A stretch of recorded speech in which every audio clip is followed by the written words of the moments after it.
আল্লাহ, আমি মানুষটা ছোট, আমার এরিয়াটা ছোট, আমার শক্তি কমজোর। আল্লাহ, এত লোডের বিপদ কষ্ট মুসিবত আমি কি আলগাতে পারবো? আমি কি আলগাতে পারবো?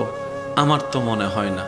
এবার রব কোরআনে বলছেন, লা নুকাল্লিফুল্লাহু নাফসান ইল্লা উসআহা। বান্দারে, মনে রাখিস, জেনে রাখিস, যে যতটুক আলগাতে পারে আমার বান্দাদের ভিতরে আমি আল্লাহ তাকে ততটুক দিই, এর এক চুলও বেশি দিই না।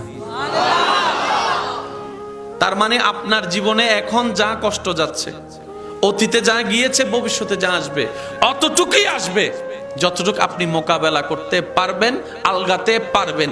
সেজন্য আপনার আমার জীবনে ইমাম হুসাইনের মতো কষ্ট বিপদ আসে নাই। কথা বলেন ঠিক কিনা? আপনার আমার জীবনে নবী ইউনুসের মতো পরীক্ষা আসে নাই। আপনার আমার জীবনে ইব্রাহিম নবীর মতো পরীক্ষা এখনো আসে নাই। আপনার আমার জীবনে আল্লাহ ওয়ালা, আল্লাহর প্রিয় বান্দাদের মতো পরীক্ষা আসে নাই। দেখবেন ভালো করে, যারা যত আল্লাহর প্রিয় হয়েছে দুনিয়াতে তাদের তত বেশি বিপদও হয়েছে। বলেন না সুবহান।